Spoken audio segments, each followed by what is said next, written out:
यदि आप लॉ पढ़ना चाहते हैं तो कहीं और क्यों जाना। हमारे ऐप को डाउनलोड करें और लॉ पढ़ें। नमस्कार। आज के इस लेक्चर में एक्चुअली आज कोई लेक्चर हम लेने वाले नहीं हैं, आज कोई विषय नहीं लेने वाले हैं। पिछले कई दिनों से कुछ विषय चल रहे थे, उन विषयों की अंडरस्टैंडिंग हमारे अंदर कुछ कम है, इसलिए मैंने एक आज से 15 साल पहले का अपना एक लेक्चर जो शायद मैंने 2006 में रिकॉर्ड किया होगा, चूँकि ऑनलाइन एजुकेशन में हम पिछले 15 साल से हैं, तो 2006 में रिकॉर्ड किया होगा और क्लास में पढ़ाते समय उसको रिकॉर्ड किया था। उसको आज हम पब्लिश करने जा रहे हैं कि हिंदू के सोर्स क्या हैं, यानी कि हिंदू कैसे हम डिफाइन करते हैं कि हम कौन हैं, हम कैसे गवर्न होते हैं, हमारा सिस्टम कैसे चलता है और उस सिस्टम के अंदर की बातें क्या है। ये संभव है कि उस लेक्चर में, चूँकि मैं उसमें अल्पायु था, अल्पायु से मतलब छोटी आयु का था, और शुरू शुरू में हमने पढ़ाना शुरू ही किया था। एमए मैंने किया था प्राचीन भारत से, और प्राचीन भारत पढ़ते समय मैंने वो सारी चीज़ें उस समय पढ़ी थी। वेदों को कैसे इंटरप्रेट किया जाता है, कैसे उसको देखते हैं, उपनिषदों को कैसे देखते हैं, पुराणों को, स्मृतियों को, और सोर्सेस क्या क्या हैं, हमें अपनी बेसिक अंडरस्टैंडिंग कैसे बनानी चाहिए। जब हम लॉ सब्जेक्ट पर आए तो लॉ सब्जेक्ट में भी फिर वो दोनों, चूँकि सोर्सेज ऑफ हिंदू लॉ, जब हिंदू लॉ पढ़ाते हैं तो सोर्सेज ऑफ हिंदू लॉ भी पढ़ाते हैं कि हिंदू के जो डिस्प्यूट हैं, जो कोडिफाइड नहीं है, उनको कैसे सॉल्व करेंगे, सॉल्व करते समय हमारी अंडरस्टैंडिंग कैसी होनी चाहिए, हमको क्या सोचना चाहिए, कैसे हमें उनके केसेस पर परिणाम पर पहुंचना चाहिए। तो सोर्सेज ऑफ हिंदू लॉ, मेरा मानना यह है कि जो हिंदू लॉ के सोर्स हैं वो वेद हैं। मेरा मानना यह है कि हिंदू लॉ के जो सोर्स हैं वो कर्म है, वो सिस्टम है, और उन फाइनली उसको हम धर्म कहते हैं। विभिन्न राइटरों ने क्या बात कही है, विभिन्न प्रकार के ऋषियों महर्षियों ने, स्मृतिकारों ने क्या कहा है इन विषयों पर, उस पर भी उनमें चर्चा की गई है। वेदों को पढ़ने से पहले हमारी क्वालिफिकेशंस क्या होनी चाहिए, वैदिक साहित्य को पढ़ने से पहले हमारी क्वालिफिकेशन क्या होनी चाहिए, क्या हमको पढ़ा लिखा होना चाहिए, कुछ चीज़ें हमको पहले से जाननी चाहिए जिसकी वजह से जिसके बाद हम उसका इंटरप्रिटेशन कर सकें, और क्या है कौन से वेद में, और स्मृतियों में क्या है, स्मृतियों में किस प्रकार से उन चीज़ों को लिया गया है, आज के आधुनिक समय पर वो कौन सी चीज़ें हैं जो स्मृतियों में ली गई हैं। ये उस समय की बात है जब मैं आईएएस का इंटरव्यू इन हिस्ट्री और लॉ के साथ दे रहा था, और उसके बाद हम जुडिशल सर्विसेज में गए। तो जुडिशल सर्विसेज में भी फिर वही हिंदू लॉ जब पढ़ना पड़ता है तो उसको एमए एंशिएंट इंडिया से, फिर हिस्ट्री से, हिस्ट्री और लॉ के सब्जेक्ट के साथ आईएएस, और फिर जुडिशल सर्विसेज में क्वालिफाई होना और उसका इंटरव्यू देना, ये वहाँ तक पहुँचना, वो सारी चीज़ें यहाँ मिक्स करके मेरी नई नई सोच उस समय बनी थी, और नया नया मैंने पढ़ाना देश के लिए समर्पित होकर जॉब छोड़कर आया था, और मुझे लगा था कि मैं अपने देश को अच्छा समझा सकता हूँ और समझने का अवसर मुझे मिलेगा, ना कि जज की सीट पर बैठकर मुझे ज़्यादा समझने का अवसर मिलेगा।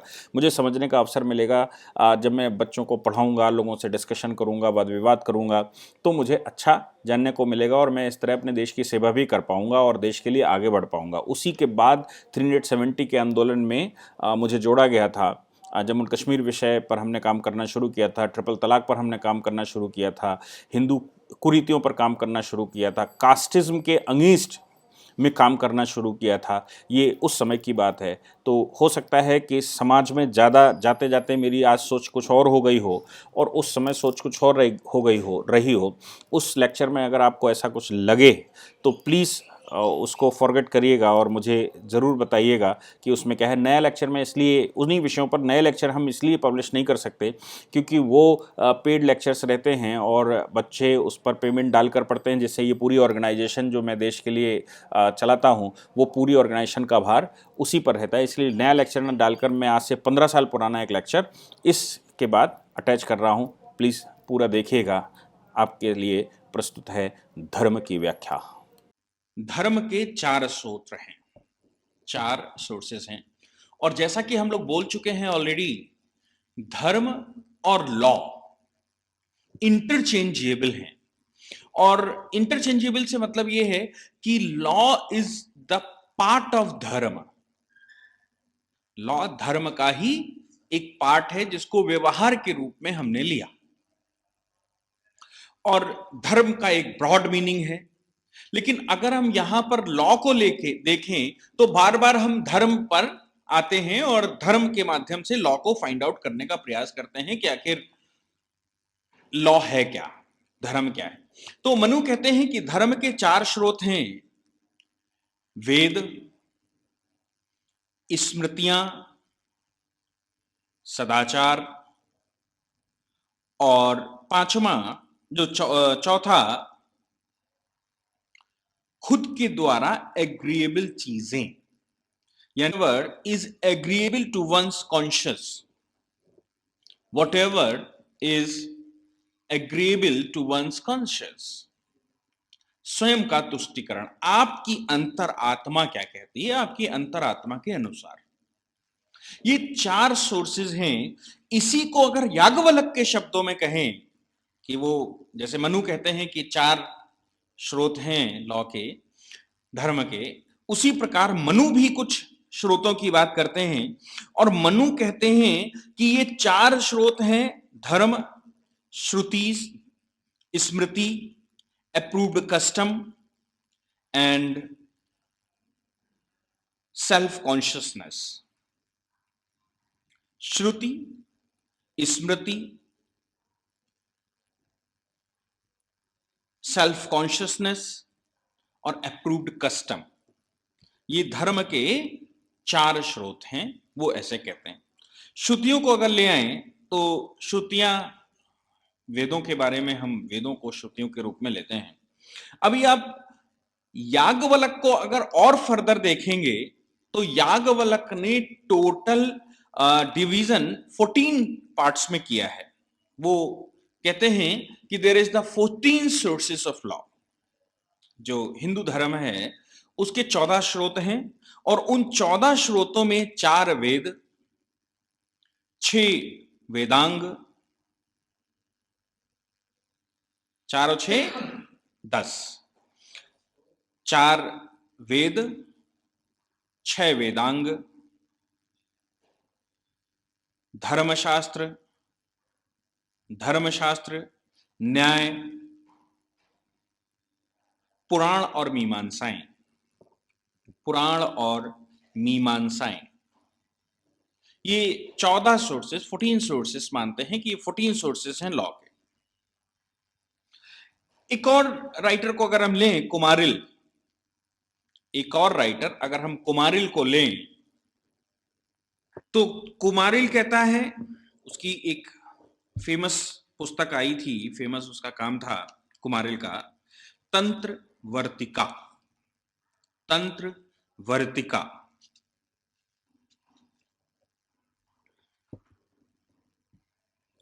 तंत्र वर्तिका, ये कुमारिल की एक वर्क था, उनका एक सोच थी या उनका काम था। वो कहते हैं कि ठीक है, यद्यपि मनु स्मृति ने अपना सोर्सेस मोस्टली स्मृतिज को लिया जो कि शुरुआत में थी, लेकिन वो साथ में ये भी कहते हैं कि जो नए प्रपोजिशंस हैं उनको भी इंक्लूड किया जाना चाहिए।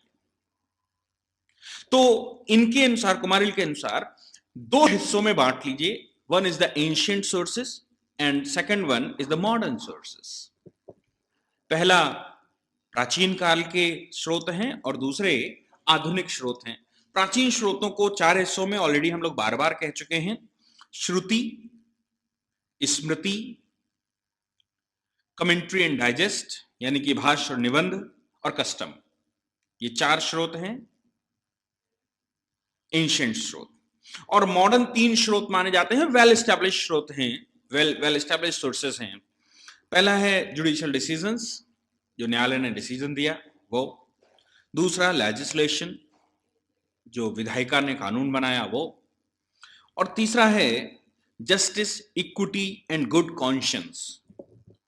Justice, equity and good conscience, न्याय, साम्य और सद्विवेक। हम लोग पहले वाले स्रोत पर, एंशिएंट सोर्सेस में पहले सोर्स पे आते हैं, श्रुति। श्रुति की अगर धातु देखें, धातु से मतलब वर्ब, श्रुति का अगर वर्ब देखें तो उससे मतलब है टू हियर। श्रुति, श्रोता नहीं होता, श्रोता, टू हियर, सुनना। और श्रुतियों के बारे में कहा जाता है कि द लॉर्ड और the God told the laws on the earth. And whatever is heard by the rishis and munis, seers and sages, they revealed on the earth, it's a shruti. नहीं समझे? ऊपर वाले ने, ईश्वर ने अपने शब्दों पर कहा और उनको ऋषियों और मुनियों ने आपके सामने रखा, उन्होंने सुनी हुई। ये इसका मतलब ये हो गया, shrutis was never wrote by anyone. श्रुतियों को किसी ने लिखा नहीं है, ईश्वर ने बोला, ऋषि मुनियों ने सुना और ऋषि मुनियों ने सुनने के बाद आपके सामने रखा। सुनी हुई बात जो ईश्वर के द्वारा कही गई और ऋषियों मुनियों के द्वारा सुनी गई और उसको आपके सामने रखा गया है, और ईश्वर के शब्दों के रूप में उसको जानते हैं, वो श्रुति हैं, यानी कि आपके वेद।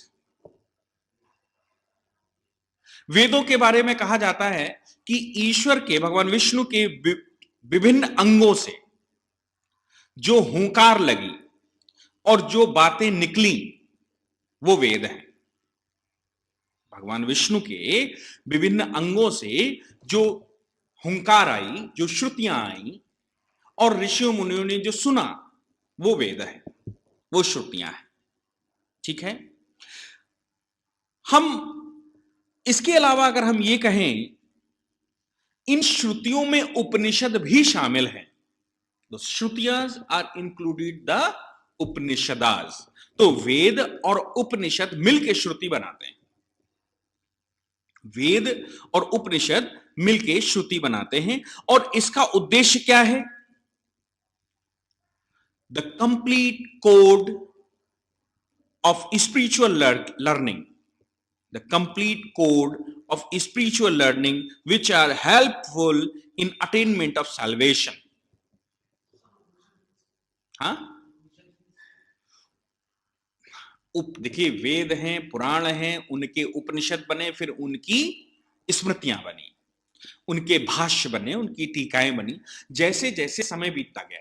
ओरिजिनली जो गॉड ने कहा वो वेद थे, वेदों में उपनिषद शामिल थे, उपनिषदों में उनके जो सब डिविजन्स हैं वो उनके शामिल हैं, और उसके बाद उनके वेदांग बने, उनसे निकाल के वेदांगों से फिर हमने भाष्य लिखे, फिर उनकी स्मृतियां लिखी। ऐसे करके हम जैसे जैसे समय बीतता गया वैसे वैसे मॉडर्न टाइम के हिसाब से, मॉडर्न से मतलब आज से अगर 4000 साल पहले वेद लिखे गए थे तो 500 वर्ष बाद का मॉडर्न टाइम रहा होगा, उसके और समय फिर और मॉडर्न हुआ होगा। आज का समय आज का मॉडर्न है, लेकिन आज के 2000 साल पहले बाद आज का समय तो मॉडर्न नहीं कहलाएगा। तो जैसे जैसे मॉडर्नाइजेशन आता गया, जैसे जैसे समय आता गया, वैसे वैसे उनकी टीकाएं और उनके भाष्य बनते गए according to the requirement and circumstances of the society.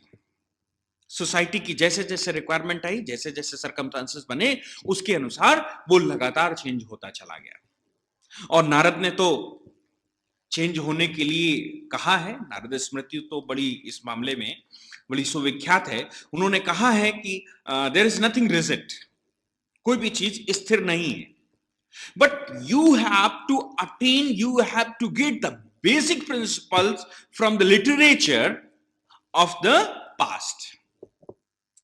पुराने लिटरेचर से, पुराने जो भाष्य हैं, पुरानी जो स्मृतियां हैं, पुराने जो उपनिषद हैं, उनसे आप लिटरेचर लीजिए और लिटरेचर लेके वहां से बेसिक प्रिंसिपल उठाकर समय के अनुसार उसको चेंज करते चले जाइए। और यही कारण है, बार बार हम कहते आए हैं, यही कारण है Hindus are the most liberal in the world. Hindus are the most liberal in the world. Hindu जाति संसार की सबसे ज्यादा उदारवादी जाति है, उदारवादी, लिबरल है। क्यों? क्योंकि they have nothing a rigid text. हमारे पास कोई रिजिड टेक्स्ट नहीं है। Each and everything, whatever was wrote by the rishis and munis, and whatever was told by the God, these are the principles. On the basis of these principles, we form the law according to the circumstances. इसीलिए हम बार बार कह चुके हैं कि हिंदू धर्म को, आप इस धर्म को रिलीजन से मत जोड़िए। Religion is a different thing.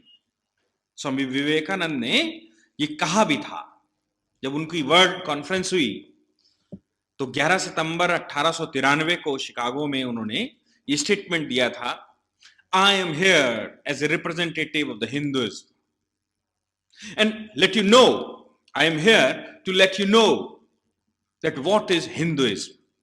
उन्होंने कहा कि we are from the state, from the country where there is a multiplicity of the religions. हम उस स्थान से हैं जहां पर कई एक रिलीजन है, even the place of refugee religions. इसके अलावा रिफ्यूजी रिलीजन्स को भी हमने अडॉप्ट किया है। तो विवेकानंद की बात अगर मान के चलो तो हम कहते हैं कि डिफरेंट रिलीजन्स हैं, इसलिए धर्म को रिलीजन से मत जोड़िए। फिर ये धर्म क्या है? धर्म के दो हिस्से हैं अपने पास, धर्म शास्त्र एंड धर्म सूत्र। धर्म सूत्र और धर्म शास्त्र।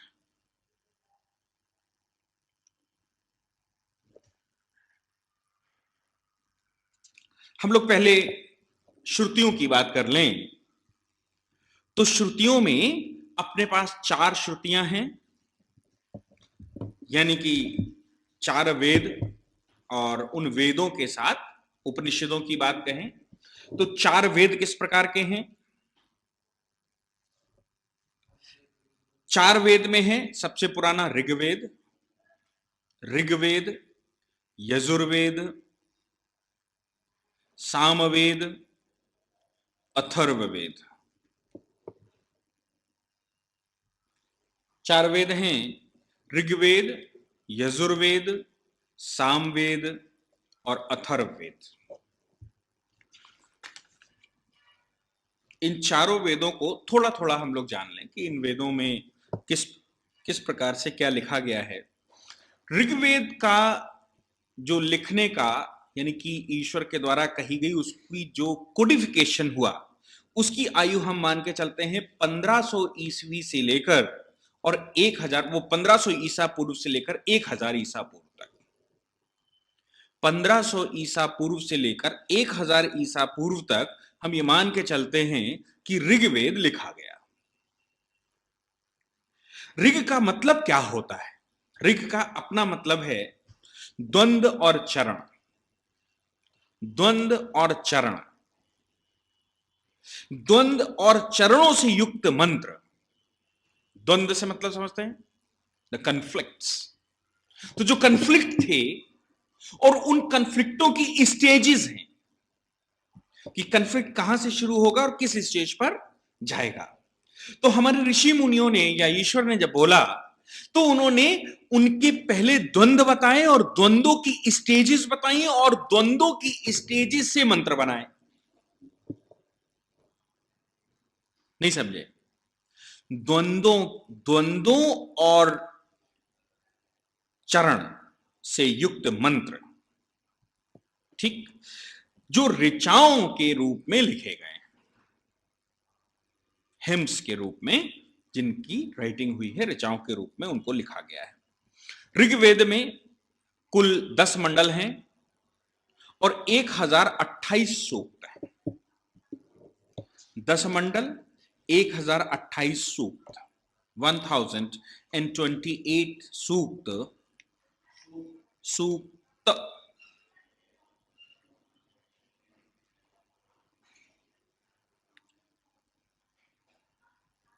और 10 मंडल हैं।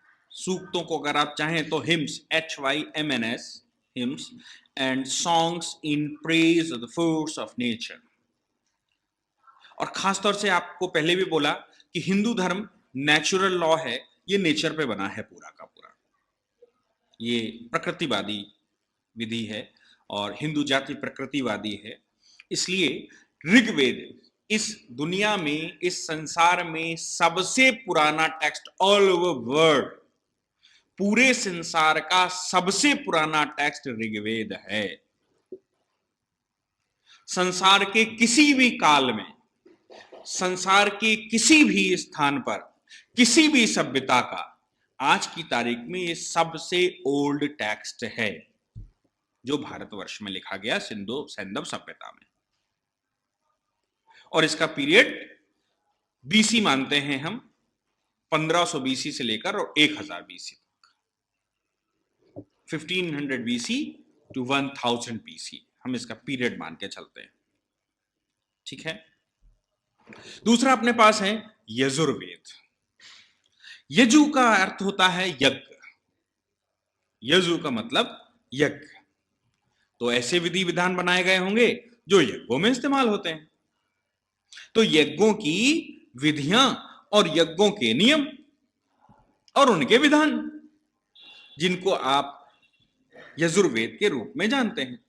यजुर्वेद 2 हिस्सों में है, शुक्ल यजुर्वेद और कृष्ण यजुर्वेद। उसके 2 भाग हैं, शुक्ल यजुर्वेद और कृष्ण यजुर्वेद। शुक्ल यजुर्वेद और कृष्ण यजुर्वेदों को हमने फिर डिवाइड किया है, हमने फिर 5 शाखाओं में डिवाइड किया है। और वो 5 शाखाएं हैं काठक, कपिस्थल, काठक, कपिस्थल, मैत्रायणी, तैत्तिरीय और वाजसनेयी। मैत्रायणी, तैत्तिरीय और वाजसनेयी 5 हिस्सों में बांटा है। यजुर्वेद लिटरेचर और पोएट्री दोनों फॉर्मों में है। लिटरेचर में भी गद्य और पद्य दोनों भाषाओं में इसको लिखा गया है। ठीक है। तीसरा वेद हमारे पास है सामवेद। सामवेद के बारे में, साम का जो लिटरल मीनिंग है उसका मतलब है सॉन्ग्स, गाना, गीत, गाना। तो सामवेद का मतलब है गाना। इसका मतलब यह होगा कि यज्ञों के समय पर, जिस समय यज्ञ हो रहा हो, यज्ञों के समय पर गाए जाने वाले मंत्रों का संग्रह। ऐसे मंत्र जो यज्ञ करते समय गाए जाते हैं वो सामवेद में है। और सामवेद में मोस्टली सूर्य के मंत्र हैं। सामवेद में मोस्टली सूर्य मंत्र हैं, सूर्य को के बारे में गाए गए मंत्र। और चौथा अपने पास है अथर्ववेद। ये सबसे बाद में लिखा गया चौथा वेद है, ये सबसे बाद में लिखा गया और ये मैजिक्स पे चलता है। मैजिक, इसमें 731 सूक्त, ये 20 चैप्टर्स में डिवाइड किया गया है। 6000 मंत्र हैं इसमें, 6000 मंत्रों से लिखा गया है। इसमें आर्यों की विचारधारा और अनार्यों की विचारधारा मिक्स है। आर्य और अनार्य की विचारधारा मिक्स है। ये मोस्टली योग निवारण के लिए इस्तेमाल होता है। योग निवारण।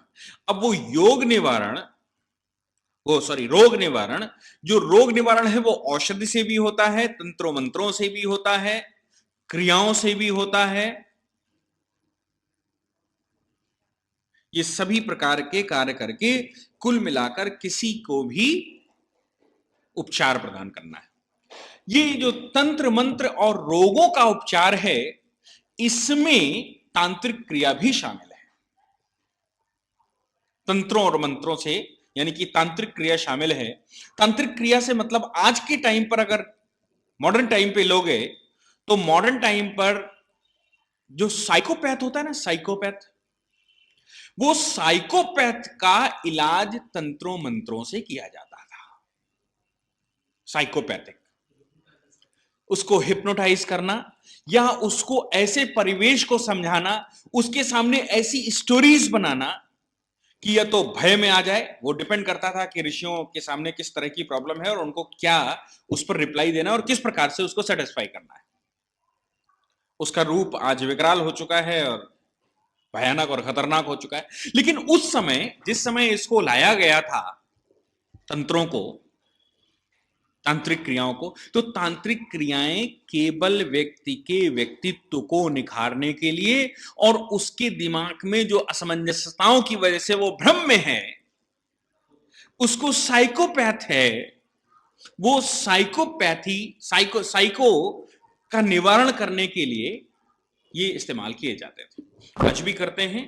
जो अच्छे तांत्रिक हैं वो तांत्रिक बाकी चीजें कम करते हैं, केवल उस प्रैक्टिकली उस व्यक्ति को जो साइकोलॉजिकली प्रॉब्लम है, जिसको साइकोपैथ है, साइकोपैथी से प्रॉब्लम है, तो उसका निवारण वो करते हैं और वो सही भी होता है। लेकिन उसका रूप विकराल इतना हो चुका है कि वो जो टेक्नोलॉजी को नहीं जानता, जो साइंस को नहीं जानता, वो भी साइकोपैथ के माध्यम से सॉल्व करना चाहता है और वो डरा डरा के सॉल्व करता है, जिससे इस परिस्थिति और भयानक हो जाती है। तो ये एक साइंस है जो उस समय अथर्ववेद के माध्यम से सामने आई थी कि अगर इस तरह की प्रॉब्लमें आए तो उनका सोल्यूशन कैसे निकलेगा, मंत्रों से कैसे निकलेगा, तंत्रों से कैसे निकलेगा, एटमॉस्फेयर कैसे बनाया जाए। उसके दिमाग में किसी कोई साइको हो गया और उसको लगने लगा कि मेरे पास एक सुपरस्टिशियस पावर है, मेरे पास एक सुपरस्टिशियस पावर है and I am controlled by the superstitious power. तो हम उस भ्रम से, उस साइको से कैसे उसको बाहर निकालें? उसको बाहर निकालने के लिए पहले उसकी, आज जो साइकोलॉजिकल डॉक्टर होते हैं वो आज की तारीख में आपकी पूरी परिस्थिति को समझते हैं और उस तांत्रिक क्रियाओं पर, जो तंत्र मंत्र का था, उन तांत्रिक क्रियाओं पर आज पीएचडी प्रोवाइड की जाती है। लेकिन वो आज की तारीख में एजुकेटेड लोग होते हैं जिनको आप साइकोलॉजिकल डॉक्टर कहते हैं, साइकोपैथिक डॉक्टर। हालांकि साइकोपैथिक डॉक्टर जिन्होंने ऋषियों मुनियों की इन संस्कृतियों को पढ़ा है, वेदों को पढ़ा है, तो ऐसा नहीं है कि डॉक्टर की डिग्री केवल विश्वविद्यालय ही देगा। जिसने इनको पढ़ा है, वेदों को पढ़ा है, पुराणों को पढ़ा है, स्मृतियों को पढ़ा है, उनको इस टेक्नोलॉजी के बारे में बहुत ब्रह्म ज्ञान है और वो इस टेक्नोलॉजी का इस्तेमाल बखूबी कर रहे हैं, क्योंकि आफ्टर ऑल जो डिग्री के लिए आपने पाठ्यक्रम बनाया वो भी यजुर्वेद से ही उठा के लिया था। तो जिसने वेदों को पढ़ा उसको वो साइकोलॉजी आती है और वो सॉल्व करना जानता है। वो वैसी परिस्थितियां बनाता है। अगर लगता है कि सुपरस्टिशियस पावर ने आपको कंट्रोल करके रखा, तो उस सुपरस्टिशियस पावर के कंट्रोल से बाहर निकलने के लिए, क्योंकि सुपरस्टिशियस पावर कोई कंट्रोल करके नहीं रखती, आपका यह भ्रम है कि आपको किसी ने कंट्रोल करके रखा और आपके मस्तिष्क में वो फीड हो गया कि नहीं साहब ऐसे चल रहा है। उसको सॉल्व करने के लिए उन्होंने वैसी ही परिस्थितियां क्रिएट की जैसी तुम एक्सपेक्ट कर रहे थे। जैसा वो साइकोलॉजिकल बीमार, जिसको साइकोलॉजिकल डिसीज है, वो जैसा एक्सपेक्ट कर रहा था, उसको लगता था कि कोई सुपरस्टिशियस पावर मेरे ऊपर कंट्रोल कर रही है, तो उन्होंने उसका सोल्यूशन सुपरस्टिशियस पावर के कंट्रोलेशन के अंडर ही निकाला। उन्होंने कहा yes, you are controlled by the superstitious powers, मैं उसको ले जाता हूं अपने साथ, उसको निकालकर बोतल में बंद कर लूंगा, उसको निकालकर इधर रख दूंगा, उधर रख दूंगा, गंगा स्नान करने से ऐसा होता है, ऐसे ब्राह्मणों को भोजन करवाने से ऐसा होता है, ऐसा। तो उन्होंने डिफरेंट तरह के उपचार निकाले जो कि मेडिसिन से कम और गाइडेंस से ज्यादा था, काउंसलिंग से ज्यादा था। और काउंसलिंग करने के लिए खाली खाली काउंसलिंग नहीं, उन्होंने एक भव्य स्टेज बनाया और उस स्टेज में आपको फिट किया ताकि आप उस माहौल में पूर्ण रूप से रम जाएं। और जब आप उस माहौल में पूर्ण रूप से रम गए, क्योंकि आप तो पहले ही से एक्सपेक्ट करते हैं कि कोई सुपरस्टिशियस पावर है जो हमको कंट्रोल कर रही है, तो उन्होंने कहा यस, सुपरस्टिशियस पावर है, तुमको कंट्रोल कर रही है। तो आप सेटिस्फाई हुए, क्योंकि उपचार आप डॉक्टर से तभी करवा सकते हैं जब डॉक्टर से पहले आप सेटिस्फाइड होंगे। अगर डॉक्टर से सेटिस्फाइड नहीं है, वो होगा स्कॉलर, आपका इलाज नहीं कर सकता, डॉक्टर पर फेथ करना पड़ेगा। तो उस समय डॉक्टर एमबीबीएस की डिग्री तो मिलती नहीं थी। इस तरह के ऋषियों मुनियों ने, जिन्होंने रिसर्चें की होंगी, उन्होंने औषधियों के अलावा इस तरह की प्रॉब्लम्स को काउंसलिंग प्लस स्टेज बनाया होगा और उस स्टेज पर पहले आपको सेटिस्फाइड किया होगा, यस आई नो यू, मैं तुमको जानता हूं और तुम्हारे ऊपर जो बीमारी है, जो तुम्हें सुपरस्टिशियस पावर कंट्रोल कर रही है, मैं उस पावर को भी जानता हूं और मैं उस पावर को कंट्रोल कर सकता हूं। मैं उस पावर को कंट्रोल कर सकता हूं और उस पावर को कंट्रोल करने के बाद मैं उसको हटा दूंगा तुमसे। इस पर एक मूवी बड़ी अच्छी आई थी, अक्षय कुमार और भूल भुलैया। तो उन्होंने दिखाया है साइकोलॉजिकली कैसे वो उसको इसको कितना भी काउंसलिंग की जाए उसके दिमाग से वो बात निकलती ही नहीं। यानी कि हमको स्टेज सजाकर जो वो एक्सपेक्ट करता है या करती है उसको वो स्टेज सजाकर हमको प्यूरिफाई करना पड़ेगा। ये काम था आपके अथर्ववेद का। तो अथर्ववेद में उन तांत्रिक क्रियाओं के बारे में लिखा हुआ है जिन तांत्रिक क्रियाओं के माध्यम से क्यूर किया जाता है, कोई डिसीज को समाप्त किया जाता है। तो इस डिसीज हम खासतौर से कहें कि इसमें ब्रह्म ज्ञान आपको पहले हम ज्ञान देंगे, धर्म का दर्शन दिखाते हैं, सामाजिक निष्ठा दिखाते हैं, औषधि का प्रयोग करते हैं, रोग का निवारण करने के लिए यथासंभव प्रयास करते हैं, मंत्रों का इस्तेमाल करते हैं और फिर तांत्रिक क्रियाओं, लास्ट में तांत्रिक क्रियाओं का इस्तेमाल करते हैं। और तांत्रिक क्रियाओं के आज भी भारतवर्ष में इस तरह की संस्कृति है कि आप इलाज करवाने के बाद जब हार जाते हैं तो तांत्रिक क्रियाओं से आपको लगता है, आपके दिमाग में बैठ जाता है कि कोई तांत्रिक प्रॉब्लम है हमारे यहां, और फिर आप किसी तांत्रिक के पास जाते हैं। वो अलग बात है कि वो तांत्रिक क्वालिफाइड था या अनक्वालिफाइड था, वो तांत्रिक वेदों और पुराणों का ज्ञाता था, वो धर्म सूत्रों का ज्ञाता था, वो धर्म शास्त्रों को जानता था या नहीं जानता था। धर्मशास्त्रों को, धर्म सूत्रों को, वेदों पुराणों स्मृतियों को जानता होगा यदि, तो उसको मालूम है this is nothing, it's a process only. हमको केवल इसके दिमाग से ये बात निकालनी है, nothing else we have to do. इसको तभी इस साइकोपैथी से दूर किया जा सकता है। अदरवाइज इसके दिमाग में अगर बैठ गया है कि मेरे ऊपर कोई प्रॉब्लम है तो संसार का कोई डॉक्टर उस प्रॉब्लम को सॉल्व नहीं कर सकता।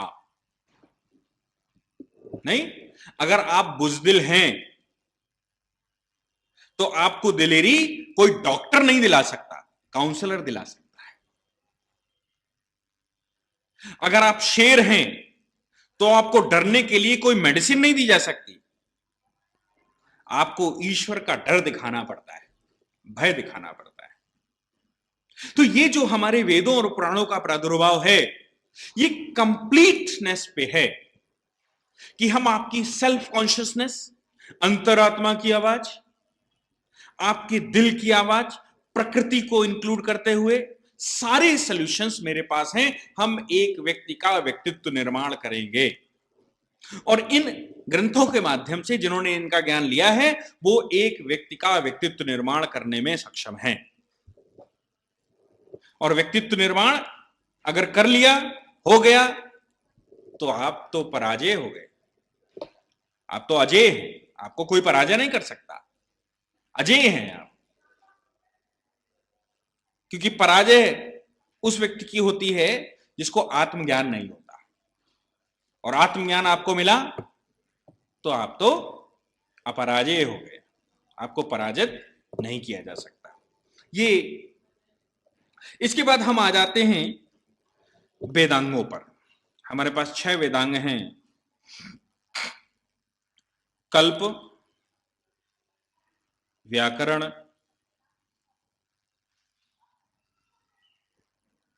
कल्प, व्याकरण, छंद, शिक्षा, ज्योतिष और निरुक्त। 6 वेदांग हैं हमारे पास। कल्प, व्याकरण, छंद, शिक्षा, ज्योतिष और निरुक्त। निरुक्त, इनकी एक्सप्लेनेशन, इनके बारे में जरा जरा सा जान लीजिए। कल्प, कल्पों में विधि और नियमों का उल्लेख होता है। विधि और नियम, रूल्स एंड रेगुलेशंस का उल्लेख होता है। व्याकरण इंटरप्रिटेशन में काम आते हैं, व्याख्या करने में काम आता है, व्याकरण का ज्ञान होना चाहिए आपको। छंद, वैदिक साहित्य को छंदों के फॉर्म में लिखा गया है, शिक्षा, शुद्ध उच्चारण के लिए शिक्षा दी जाती थी। शुद्ध उच्चारण यानी कि प्योर इंटरप्रिटेशन किया, प्योर प्रोनाउंसिएशन हो, उसके लिए शिक्षा का इस्तेमाल करते थे। ज्योतिष आपके डेवलपमेंट को दिखाता है, और Nirukta the means of the words, शब्दों के अर्थ क्या है, ये निरुक्त में दिखाए गए हैं। इस प्रकार जो वेद आपके पास थे और जो उपनिषद आपके पास थे, उनके वेदांग आए कि उनका इंटरप्रिटेशन कैसे करोगे। हमने वेद बनाकर नहीं दे दिए, हमने हफ्जा नहीं करवा दिया आपको। हफ्जा समझते हैं? हफ्जा नहीं समझते? कुरान शरीफ को जबान पर याद करना हफ्जा कहलाता है। हाँ, हफ्जा कहलाता है जिनको कुरान शरीफ याद होता है। बट उसकी इंटरप्रिटेशन आपको वेद याद करवा दिए जाएं, कोई मतलब नहीं होता। हमने उसका फिर इंटरप्रिटेशन करने के लिए आपको वेदांग दिए कि इन वेदांगों को पढ़िए, तब आप वेदों को समझने में सक्षम होंगे।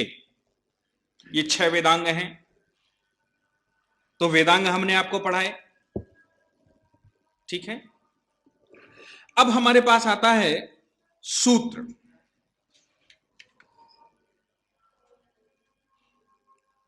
सूत्र स्मृतियों पे आ जाएं हम खासतौर से। स्मृतियों के 2 हिस्से हैं, धर्म सूत्र और धर्म शास्त्र। स्मृतियों के 2 पार्ट्स हैं, धर्म सूत्र और धर्म शास्त्र।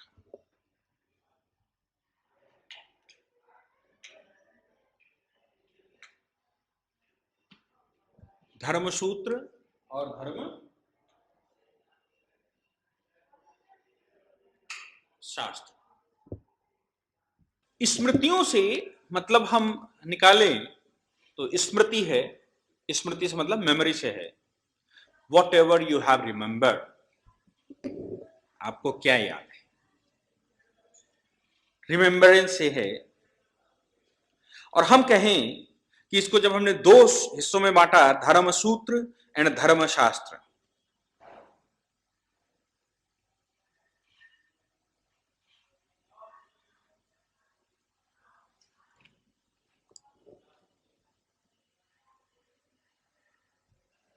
प्राइमरी जो स्मृति मानी जाती हैं वो धर्म सूत्र कही जाती हैं, और सेकेंडरी स्मृतियों को हम धर्मशास्त्र कहते हैं। प्राइमरी स्मृतियों के जो राइटर हैं वो गौतम, बंधायन, वशिष्ठ, विष्णु।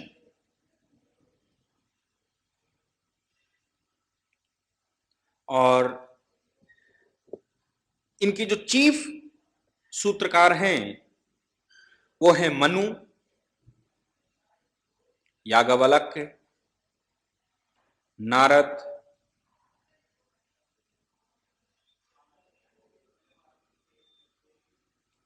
ये चीफ धर्मशास्त्री हैं। और चीफ धर्म सूत्र के राइटर थे गौतम, बंधायन, वशिष्ठ, विष्णु। और दूसरे धर्मशास्त्रों के थे मनु, याज्ञवल्क्य, नारद वगैरह।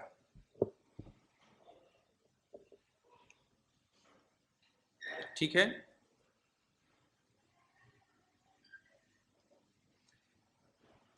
धर्म सूत्रों पर आ जाते हैं। धर्म सूत्र या गाथाएं, गाथा, धर्म सूत्र अप्रोक्सीमेटली 800 बीसी से 200 बीसी के बीच में लिखे गए। धर्म सूत्र 800 बीसी से 200 बीसी में लिखे गए, यानी कि 800 ईसा पूर्व से लेकर 200 ईसा पूर्व के बीच में लिखे गए, ऐसा हम मानते हैं। और मोस्टली धर्म सूत्रों में there is the description of the human duties,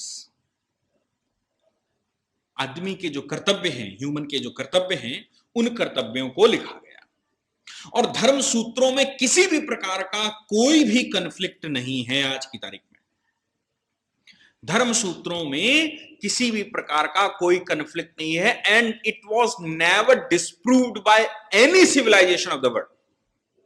संसार की किसी भी सिविलाइजेशन ने धर्म सूत्रों को किसी भी प्रकार से खंडित नहीं किया है और ना ही कोई क्रिटिसाइज कर पाया। जिसने भी धर्म सूत्रों को लिखा और पढ़ा और उनको समझा, उसने इसकी तारीफ ही करी है। क्यों? क्योंकि these are the basic principles on the basis of Vedas. वेदों को पढ़ने के बाद बेसिक प्रिंसिपल्स लिखे गए हैं, वो धर्म सूत्र है। सूत्र से मतलब तो आप वैसे ही समझते हैं, सूत्र। तो सूत्र, अगर मैथमेटिक्स में सूत्रों का इस्तेमाल करें तो फॉर्मूला। अगर आप फॉर्मूला समझ लें कि इसका फॉर्मूला क्या है, ये कैसे बना, ये कानून क्यों बना, ह्यूमन बीइंग को क्यों और कैसे ऐसा होना चाहिए, अगर उसका फॉर्मूला आप समझ गए तो भविष्य में उसका इंटरप्रिटेशन करते हुए आप लंबे निकल सकते हैं। और वेदों को पढ़ने के लिए आपको बहुत बड़ा ब्रॉड मस्तिष्क चाहिए, उसके लिए आपको वेदांगों को बहुत अच्छी नॉलेज चाहिए, वो पंडित कर सकता है। वेदों को पढ़ने के लिए वेदांगों का ज्ञाता, और वेदांगों का ज्ञाता पंडित कहलाता है, वो पंडित कर सकता है। लेकिन आपको हमने सूत्र दिए बाद में स्मृतियों के फॉर्म में कि आपके लिए ये हैं, जनरल आदमी के लिए, जनरल पब्लिक के लिए ये हैं, आप इनको पढ़ें सूत्रों को। ये बेसिक फॉर्मूला है लॉ का। अगर हम इनमें धर्म सूत्रों की बात कहें तो हम लोग पहले ही कह चुके हैं कि गौतम, बंधायन, वशिष्ठ और विष्णु इसके एक्सट्रीम राइटर्स हैं। इसमें बहुत बड़े स्तर पर जो धर्म सूत्र हैं, इनमें बहुत बड़े स्तर पर हम knowledge of law of inheritance, उत्तराधिकार की विधि, लिख लीजिए, उत्तराधिकार की विधि, पार्टीशन की विधि, एडॉप्शन की विधि, एडॉप्शन, मैरिज, संशिप पुत्र, डेट्स कर्जे, rate of interest, positive law और क्रिमिनल लॉज की जानकारी दी गई है। और क्रिमिनल लॉज की जानकारी दी गई है, उनके बेसिक प्रिंसिपल्स बताए गए हैं धर्म सूत्रों में। इसके बाद धर्म सूत्रों के बाद धर्मशास्त्रों का नंबर आता, क्योंकि सेकेंडरी है, वो प्राइमरी है, वो बेसिक फॉर्मूला है, और फिर धर्मशास्त्र बने। तो धर्मशास्त्रों में सबसे पुराना धर्मशास्त्र हमारे पास हरित है, या हरिता कुछ लोग कहते हैं, हां, या हरित धर्मशास्त्र। ये हरित धर्मशास्त्र का राइटर धर्म सूत्रों के समय पर ही, मतलब अप्रोक्सीमेटली उसी समय इसने इंटरप्रिटेशन करके धर्मशास्त्र बनाया था। ये सबसे पुराना राइटर है, ये सबसे पुराना धर्मशास्त्र है हरित। इसने स्मृतियों की फाउंडेशन, ये स्मृतियां जो पहले बनी उन पे फाउंडेशन, उनकी फाउंडेशन पे इसने लिखा, और इसने सोर्सेस ऑफ धर्म, ये धर्म के सोर्स के बारे में बोलता है, ड्यूटीज ऑफ द किंग, राजा की ड्यूटी के बारे में बोलता है, राजा के कर्तव्यों के बारे में बोलता है, एंड हाउस होल्डर्स, और जो बाकी लोग हैं उनकी कर्तव्यों के बारे में बोलता है। आपको पहले ही बोला कि धर्मसूत्र मोस्टली ड्यूटीज पर आधारित हैं, वो ड्यूटीज से मिलके बने हैं। तो ये सारी ड्यूटियां, राजा के कर्तव्य क्या हैं, जनता के कर्तव्य क्या हैं, धर्म क्या है, and what is the procedure of law, और विधि का प्रोसीजर क्या है, means procedure of the court. जब न्याय हो रहा हो तो न्याय में उसका प्रक्रिया क्या अपनाई जाएगी, उस प्रक्रिया के बारे में हरित में लिखा है। इसके बाद बड़े राइटर्स में अगर हम कहें तो मनु, धर्मशास्त्रों के मनु, याज्ञवल्क्य, नारद,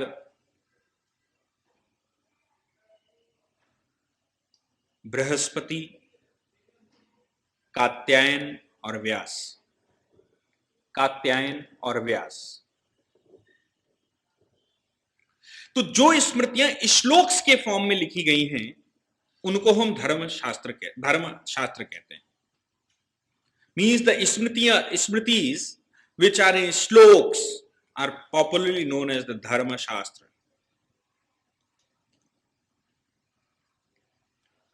और जो मंत्रों में लिखी गई थी वो धर्मसूत्र कहलाए, सूक्तों में लिखे गए थे, ये श्लोक में लिखे गए हैं।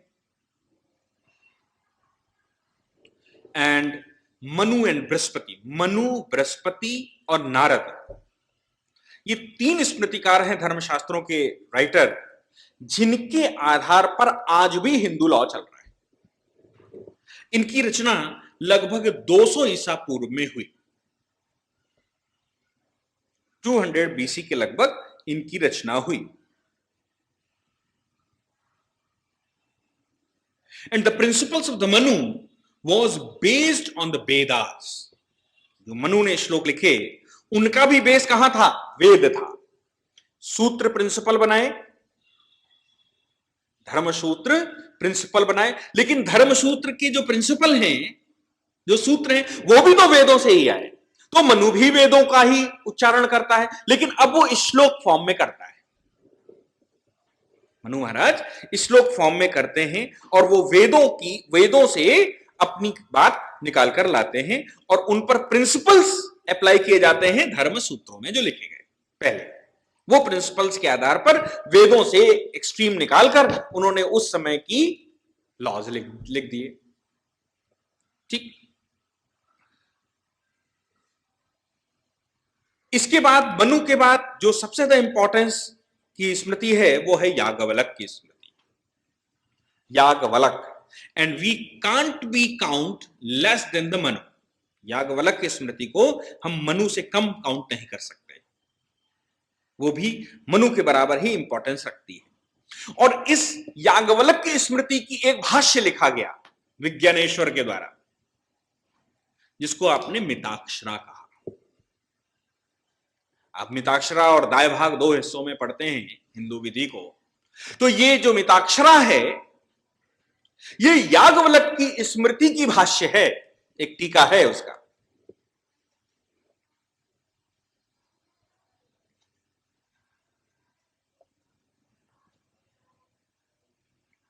और याज्ञवल्क्य के बाद नारद,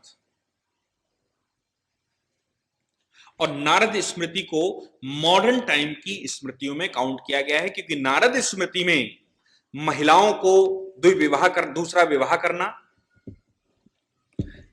बच्चों का एडॉप्शन करना, महिलाओं के अधिकारों को लाना, महिलाओं के स्वतंत्रताओं को लाना, ये सारी चीजें नारद ने लाई। नारद ने इन पर इंटरप्रिटेशन किया और इनको क्लियर किया।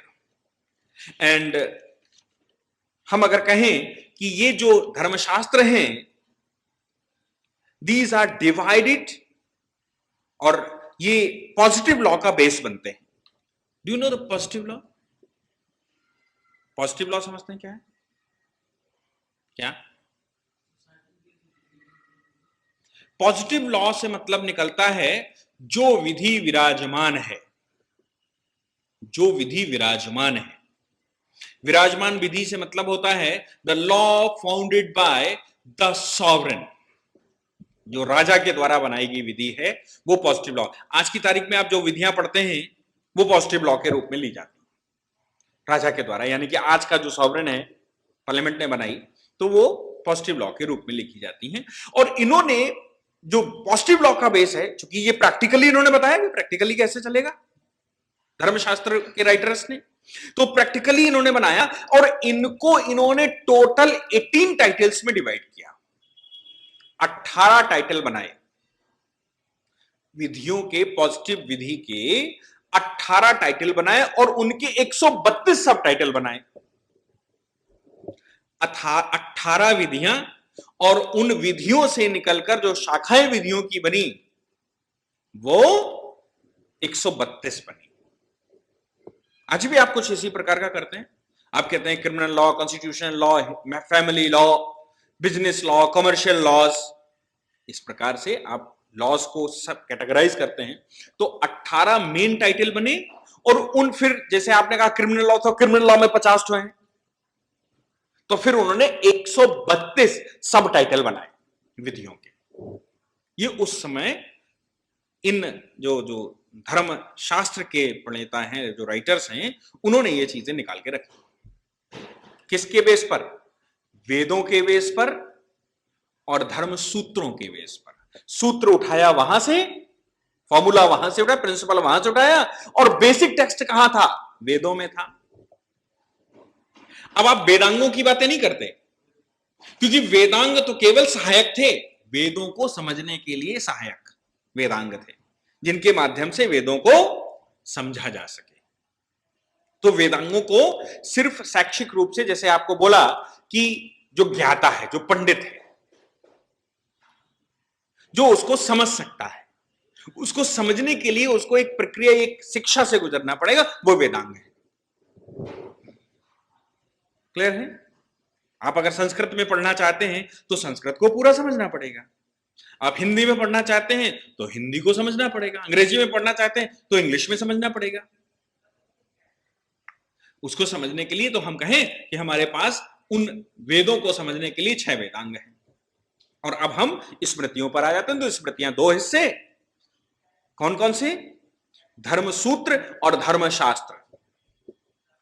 धर्मसूत्र बेसिक प्रिंसिपल हैं, वो भी वेदों से ही बने, और धर्मशास्त्र उनकी इंटरप्रिटेशन है, और वो भी वेदों से ही बने। तो हमने जो प्रैक्टिकली पॉजिटिव लॉ आज की तारीख में आया, जो आज की तारीख में पॉजिटिव लॉ आया, वो पॉजिटिव लॉ को हमने सब कैटेगराइज, उन्होंने सब कैटेगराइज किया और उनको 18 टाइटल्स में डिवाइड किया और उनके 132 सब टाइटल्स बनाए। ठीक है? मनु की स्मृति की बात कहें तो Manusmriti is divided in 12 chapters. Manusmriti को 12 हिस्सों में, 12 चैप्टर्स में माना गया है, और इसमें 8वां चैप्टर लॉ के टाइटल्स को बारे में बताता है कि लॉ किस किस टाइटल से है, जिसमें सिविल और क्रिमिनल लॉ दोनों की बात कही गई है। 8वां चैप्टर मनु संहिता का 8वां चैप्टर, मनुस्मृति का 8वां चैप्टर लॉज के बारे में बताता है, जिसमें सिविल और क्रिमिनल दोनों इंक्लूडेड हैं। और इन लॉज में लॉ ऑफ इनहेरिटेंस यानी कि सक्सेशन का विधि, कॉन्ट्रैक्ट ऑफ प्रॉपर्टी, प्रॉपर्टी के कॉन्ट्रैक्ट से रिलेटेड विधि, मास्टर सर्वेंट की रिलेशनशिप यानी कि दास और मालिक के रिलेशनशिप, डिफेमेशन से रिलेटेड लॉज शामिल हैं, और फैमिली से रिलेटेड लॉज शामिल हैं इसमें। ठीक है? ये 200 BC में लिखी गई और याज्ञवल्क्य की स्मृति लगभग 1st सेंचुरी एडी में लिखी गई, उसके 200, 250, 300 वर्षों बाद।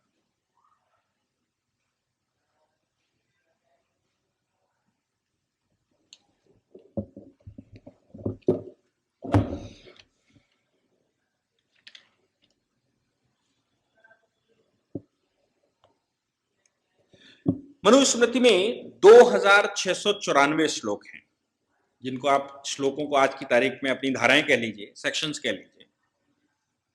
तो 2694 सेक्शंस हैं, जो कि 12 चैप्टर्स में डिवाइड किया गया है।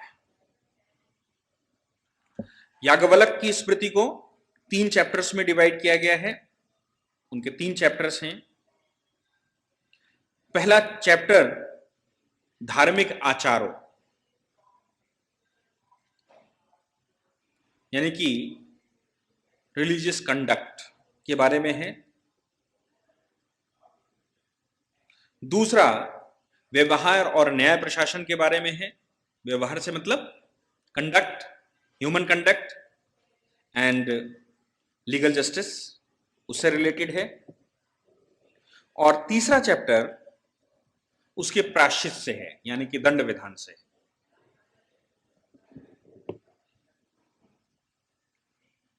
और याज्ञवल्क वो पहला व्यक्ति था, मनु ने तो राजा को पावर बहुत दी, मनु ने राजा को पावर बहुत दी। मनु के समय पर, यानी कि याज्ञवल्क से लगभग 300 वर्ष पहले, मनु के समय पर ऐसा रहा होगा कि उन्होंने कहा कि the power of God is belongs in the king, king is as a representative of God.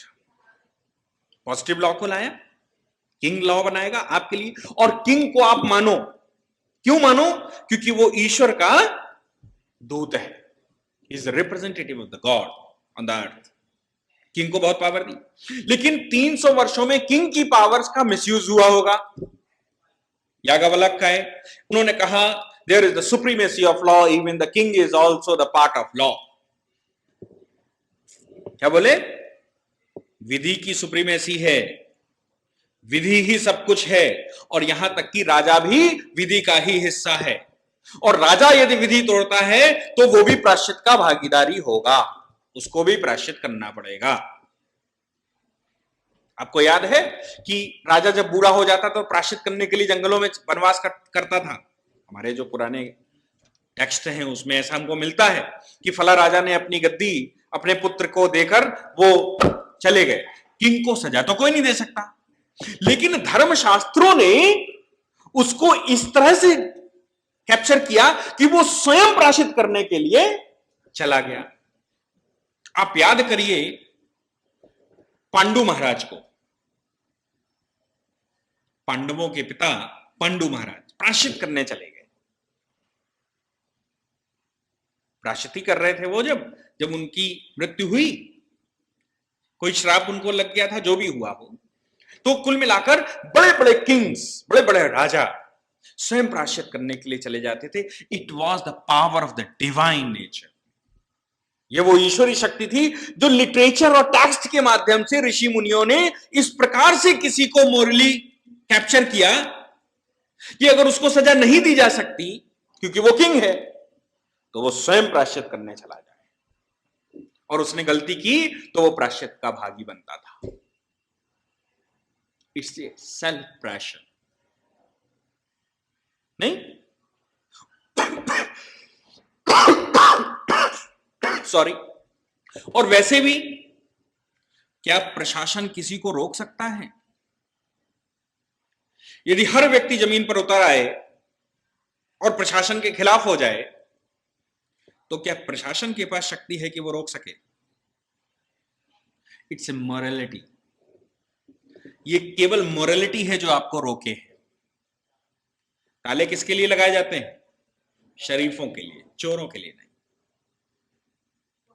क्योंकि चोर जब चोरी करने आएगा, डकैती डालने आएगा, तो वो आपके पीछे नहीं आएगा, आपके सामने भी डकैती डाल ले जाएगा, आपको बंदूक दिखा कर ले जाएगा।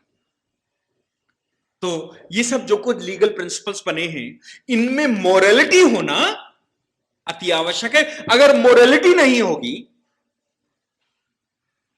तो कोई कानून आपको रोक नहीं सकता। तो उस समय मोरालिटी इस चरम स्तर पर थी because there was the law of duties. अधिकारों की बात मनु महाराज ने तो करी नहीं, और धर्मशास्त्रों ने भी कर्तव्यों की बात की। Everyone having a duty. पिता का कर्तव्य पुत्र के प्रति और पुत्र का कर्तव्य पिता के प्रति। अगर कर्तव्यों से ओतप्रोत समाज हो जाए और अधिकार मांगना बंद कर दे तो यह संसार स्वतः चलने लगेगा।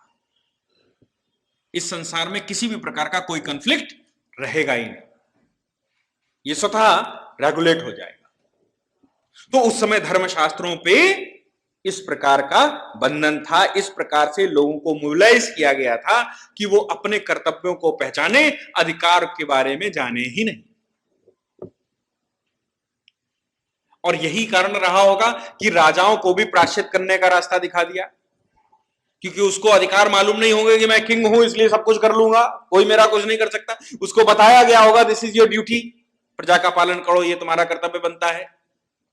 सेल्फ कॉन्शियसनेस, आत्मदर्शन से विधियां बनाओ जो प्रजा के हित के लिए हो, और उसमें स्वयं गलती करो तो तुम भी प्रायश्चित करो। इस प्रकार से मोबिलाइज किया गया होगा। ठीक। याज्ञवल्क्य के बाद, याज्ञवल्क्य के बारे में अगर हम कहें तो इन पर बड़ी टीकाएं लिखी गई। जैसे आपने मिताक्षरा को पढ़ा तो ये इसके टीकाकार हैं विज्ञानेश्वर। विज्ञानेश्वर, आप मिताक्षरा स्कूल पढ़ते हैं, मिताक्षरा विधि पढ़ेंगे अभी आगे, मिताक्षरा और दाय भाग दो तरह की विधियां पढ़ेंगे। तो मिताक्षरा याज्ञवल्क्य की स्मृति से आई है और उसके टीकाकार का नाम है, उसके राइटर का नाम है विज्ञानेश्वर।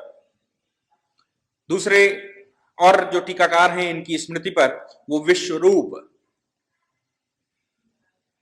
शूलपाणी और अपरार्क, इनमें सबसे महत्वपूर्ण है विज्ञानेश्वर, क्योंकि विज्ञानेश्वर का मिताक्षरा पूरे भारतवर्ष में ए से लेके जेड तक माना जाता है। और विज्ञानेश्वर के ही जो दाय भाग है, जो कोपर्सनरी है, उसमें हम इस्तेमाल करते हैं विज्ञानेश्वर को। और विज्ञानेश्वर को सार्वभौमिक रूप से हिंदू मानता है, कुछ हिस्सों को छोड़कर, जहां पर दाय भाग को मानते हैं कुछ हिस्सों, बाकी 98% भारत के हिस्से में याज्ञवल्क्य की स्मृति के टीकाकार विज्ञानेश्वर की टीका को हम मानते हैं। ठीक है। और इसके बाद नारद, नारद ने जो स्मृति लिखी वो पूर्ण स्मृति मानी जाती है, और ये सेकंड ईस्वी में आई, सेकंड एडी, यानी कि मनु के बाद 300 वर्षों के बाद लगभग याज्ञवल्क्य, और याज्ञवल्क्य के 100 वर्षों बाद नारद। और नारद ने अपना मोस्टली मैटर कहां से उठाया? From the Manu and Yajnavalkya. Manu और याज्ञवल्क्य दोनों को इन्होंने उठाकर और समय के अनुसार एक नई स्मृति लिख दी।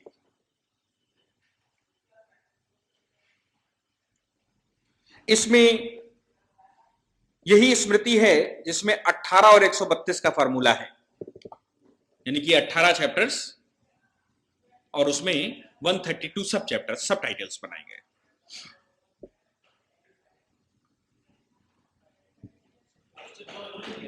पॉजिटिव लॉ तो ये सभी लेके आए, मनु से पॉजिटिव लॉ शुरू हुआ। पॉजिटिव लॉ सूत्रों में नहीं है, पॉजिटिव लॉ तो शास्त्रों में है, धर्मशास्त्र है, वो तो बेसिक प्रिंसिपल है, उसमें पॉजिटिविटी की बात ही नहीं है।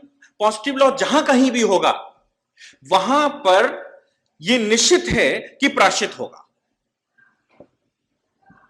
पॉजिटिव लॉ की सबसे विशिष्ट गुण यह है कि उसमें प्रायश्चित होता है। अब वो प्रायश्चित स्वयं सेल्फ कॉन्शियसनेस से हो सकता है, जो आपके आचारों पर डिपेंड करे, और वो प्रायश्चित राजा के दंड के रूप में भी हो सकता है। तो जहां कहीं भी पॉजिटिव लॉ होगा means these are binding on you, you are bounded by these laws, इन विधियों से तुम बंधे हुए हो। तो अब विधियां कैसे बनी होंगी? सूत्रों में तो केवल बेसिक फार्मूला दिया, शास्त्रों में उसको बना के रखा होगा, तभी ये जितने शास्त्र हैं ये पॉजिटिव लॉ के बोले जाते हैं कि these are the foundations of the positive law, क्योंकि यहां पर प्रायश्चित इंक्लूड हो गया। अब प्रायश्चित स्वयं भी हो सकता है और राजा के दंड स्वरूप भी हो सकता है। राजा आज्ञा दे कि तुमको प्रायश्चित करना पड़ेगा, अपना परिवार छोड़ो और देश छोड़ के जाओ। राजा आज्ञा दे कि तुमको कारावास में रहना पड़ेगा, प्रायश्चित तुम्हारा यह है कि तुम कारावास में रहो। आपको याद है कि आपके जो पुराने जितने भी हम लोग सीरियल वगैरह देखते हैं धर्मशास्त्रों के ऊपर, उसमें धर्मगुरु या राजा कहता है कि तुमने ऐसा कर्तव्य किया है, इसका तुमको प्रायश्चित करना पड़ेगा, और प्रायश्चित के रूप में तुमको यह आज्ञा दी जाती है कि तुम देश छोड़ के चले जाओ। अब वो क्या है? उसने आज्ञा दी, तो that is the part of positive law. Positive law का ये मेन पार्ट हो गया, आज्ञा। और आपको कहा कि तुम प्रायश्चित करोगे। I do not having a right, राजा कहता है I do not having a right, मेरे पास कोई अधिकार नहीं है, लेकिन मेरा कर्तव्य बनता है कि मैं तुमको प्रायश्चित करवाऊं, क्योंकि तुमने गलती की है। और मैं अगर गलती करता हूं तो मेरा कर्तव्य बनता है कि मैं प्रायश्चित करूं। मैं भी लीगल प्रोसीडिंग का ही पार्ट हूं, तो मेरा कर्तव्य भी ऐसा बनता है। क्लियर है? नींद तो नहीं आ रही?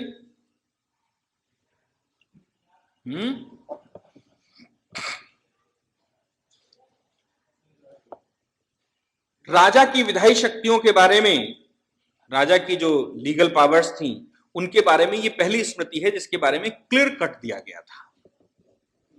क्लियर कट नारद ने सबसे पहले दिया है और यह कहा था कि राज्य शासन करने के दौरान वो राजाज्ञा दे सकता है। He having a power to give the orders. उससे पहले तो ये मनु से पहले तो कर्तव्य मानते रहे। यहां पर इन्होंने फुल फ्लैश पावर दी कि राजा को राजाज्ञा देने की पावर है और उसको इतनी शक्ति प्रदान की जानी चाहिए कि वो लॉ बना सके। ये नारद स्मृति को भी 3 अध्यायों में बांटते हैं, 3 चैप्टर्स में बांटते हैं।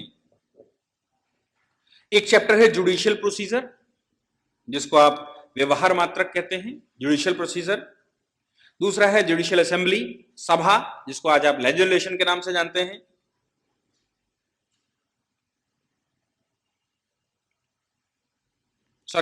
प्रारंभ के 3 अध्याय, शुरू के जो 3 चैप्टर्स हैं उनमें जुडिशियल प्रोसीजर और जुडिशियल असेंबली इनको लिया है। ये पहली स्मृति है जिसमें प्रोसीडिंग को पूर्ण रूप से लिया गया, how the plaint has to be file, किस प्रकार से वाद दाखिल किया जाएगा। ये पहली स्मृति है जिसमें वाद प्रस्तुत करने की विधि बताई गई है। ये पहली प्रोसीडिंग है जिसमें कि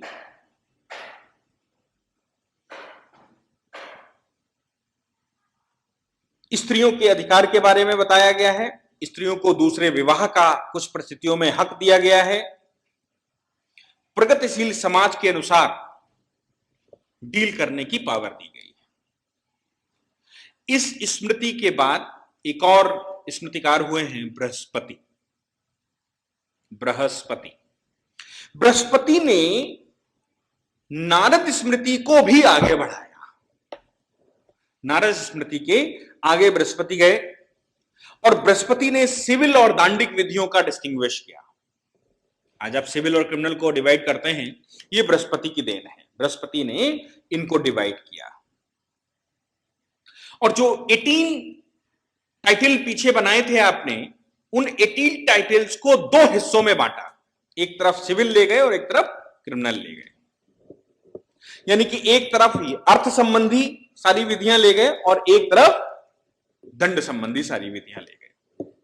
तो उन्होंने 18 को फिर सब डिवाइडेड कर दिया सिविल और क्रिमिनल में। ये पहली स्मृति है जिसमें क्रॉस एग्जामिनेशन और री एग्जामिनेशन रखा गया। आज आप एविडेंस एक्ट में क्रॉस एग्जामिनेशन, री एग्जामिनेशन कहते हैं। कोई भी बात आपने न्यायालय से कही तो उसको सामने वाले को जिरह करने का राइट होता है कि वो उससे क्रॉस करे और उससे सत्यता प्राप्त करे और जरूरत पड़े तो पुनः उसको बुलाया जाए। तो ये बृहस्पति की जो स्मृति है वो पहली बार साक्षियों के, यानी कि जो विटनेस आए, विटनेस के क्रॉस एग्जामिनेशन के प्रोसेस को बताता है और री एग्जामिनेशन के प्रोसेस को बताता है। और ये पहली स्मृति है जिसमें न्यायालयों का वर्गीकरण किया गया है। आज आप न्यायालय वर्गीकरण करते हैं, ये क्रिमिनल कोर्ट है, ये सिविल कोर्ट है, ये छोटा न्यायालय है, ये बड़ा न्यायालय है, ये इन सजाओं को देखेगा, ये इन सजाओं को देखेगा। ये पहली स्मृति बृहस्पति की थी जिसने cross examination, re examination, chief examination, proceeding को बताया, अंदर की प्रोसीडिंग कैसे चलेगी, बार एंड बेंच के बारे में बताया कि बेंच कैसी होगी। और उन्होंने इसके अलावा न्यायालयों का वर्गीकरण किया कि न्यायालय कौन सी कैटेगरी के कैसे न्यायालय होंगे और उसमें स्पेशलिस्ट कौन बैठेगा और कैसे न्याय करेगा। ये पहली स्मृति। आप सोचो कि जिस कानून को अंग्रेज आज से 400-500 वर्ष पहले बनाए, और आप कहते हैं, लोग कहते हैं कि आधुनिकता अगर दे गए तो अंग्रेज दे गए, कानून दे गए तो अंग्रेज दे गए। वो कानून आज से 2000 साल पहले भारतवर्ष में प्रचलन में था। ये कहिए कि समूल नष्ट करने के पश्चात अपना संस्कृति हमको दे गए। हमारी संस्कृति को नष्ट करने के बाद अपने ये फूहड़ और घटिया इलाज हमको दे गए, जिसका सोल्यूशन हम नहीं निकाल पा रहे हैं और हम नहीं रोक पा रहे हैं पब्लिक को। लेकिन उस समय राजा भी स्वयं को बाध्य मानता था। इस प्रकार की मॉरलिटी थी, इस प्रकार का सम्यक असर था, साम्या थी, कॉन्शियसनेस थी, खुद में जागरूकता थी। और उसके लिए हम लौकिक ज्ञान दिया करते थे। लौकिक ज्ञान, सेल्फ कॉन्शियसनेस, स्वयं में अंतरात्मा आपकी क्या कहती है। तो लौकिक ज्ञान के आधार पर आपकी अंतरात्मा बोलती थी yes this is right and this is wrong, ऐसा नहीं करना चाहिए और ऐसा करना चाहिए। और हमने पनिशेबल बताया था इस लोक के अलावा परलोक में भी बोला था कि तुमको पनिशमेंट मिलेगा अगर तुम कहीं भटक गए तो, क्योंकि ईश्वर ऐसा कहता है, भगवान ऐसा कहते हैं, वेद और पुराण ऐसा कहते हैं, वेदों और पुराणों के अनुसार तुमको चलना चाहिए। और जब दंड विधि नहीं बनाई थी उससे पहले भी लोगों ने अपने आप को सेल्फ कंट्रोल कर लिया था, लेकिन समय के परिवर्तन के साथ हमको दंड विधि बनानी पड़ी और बृहस्पति के आते आते हमको दंड विधि अलग करनी पड़ी। इसके बाद कात्यायन, ये प्राचीन और आधुनिक दोनों तरह की कैटेगरी रखते हैं। प्राचीन और आधुनिक। कात्यायन की राइटिंग 1933 वगैरह में आई है, मतलब 20वीं सदी की ही इनकी राइटिंग है। और इस 20वीं सदी की राइटिंग में इन्होंने न्याय प्रशासन के संबंध में पूरी बात कही है और नारद, बृहस्पति और मनु को इन्होंने इंटरप्रेट करके आधुनिकता में उसको लेके आए। ये कात्यायन है, ठीक है। और स्मृतियों के बारे में अगर हम कहें तो these are the landmark for the Hindu law. स्मृतियां ही हिंदू लॉ का लैंडमार्क हैं। ये उसकी मेरुदंड है, रीढ़ की हड्डी। मेरुदंड समझते हैं? रीढ़ की हड्डी जिस पर पूरा स्ट्रक्चर खड़ा होता है। तो स्मृतियां हैं जो हिंदुस्तान के विधियों का एक स्ट्रक्चर खड़ा करती हैं, ठीक। इसके बाद हम जब इस कात्यायन के समय में थोड़ा सा डिस्प्यूट है, राइटर ने हो सकता सही ना लिखा हो। इसके बाद हमारे पास एक और बड़ा ग्रंथ है और वो है अर्थशास्त्र, कौटिल्य का लिखा हुआ। कौटिल्य ने अर्थशास्त्र की रचना की। कौटिल्य के अर्थशास्त्र की रचना चंद्रगुप्त मौर्य ने कौटिल्य को पूरा फॉलो किया और चंद्रगुप्त मौर्य के समय पर, यानी कि मौर्यकालीन शासन, प्रशासन, राजनीति, विधि, इन सब पर कौटिल्य ने अपनी पुस्तक लिखी। और कौटिल्य का अर्थशास्त्र भी वेदों और स्मृतियों पर ही बेस्ड था। कौटिल्य का अर्थशास्त्र वेदों पर ही बेस्ड था और उन वेदों का, चूंकि कौटिल्य स्वयं में वेदों का ज्ञाता था, तक्षशिला विश्वविद्यालय का कुलपति था और बहुत इंटेलिजेंट माना गया है, इसलिए उसने वेदों को पढ़ा, स्मृतियों को पढ़ा। वेदों और स्मृतियों के आधार पर उसने आधुनिक समय पर चंद्रगुप्त के लिए अर्थशास्त्र नामक विधि बनाकर रखी और उससे चंद्रगुप्त के समय पर उसको टैकल किया गया। अर्थशास्त्र का तीसरा और चौथा चैप्टर, अर्थशास्त्र का थर्ड और फोर्थ चैप्टर न्याय की विधि से, न्याय के दृष्टिकोण से, लॉ की दृष्टिकोण से बहुत महत्वपूर्ण है। इसमें तीसरे चैप्टर में न्याय प्रशासन के बारे में कहा गया है और लॉ के, जस्टिस के अंतिम रूप से सॉवरेन को दिया गया है, अंतिम रूप से पावर सॉवरेन को दी है, अधिराट को दी है। यह कौटिल्य का अर्थशास्त्र है, ठीक है। आज हम इसमें इतना ही रखें। अब हम इसके बाद स्कूल्स, स्कूल यानी कि उनकी शाखाएं, स्कूल समझते हैं ना क्या होता है? इस पूरी ऑर्गेनाइजेशन को चलाने के लिए आप नीचे डिस्क्रिप्शन से हमारे ऐप को डाउनलोड कर सकते हैं, जिससे कि लॉ स्टूडेंट्स को, लॉयर्स को और आम आदमी जो लॉ जानना चाहता है वो पेड प्लस फ्री क्लासेस का लाभ ले सकता है।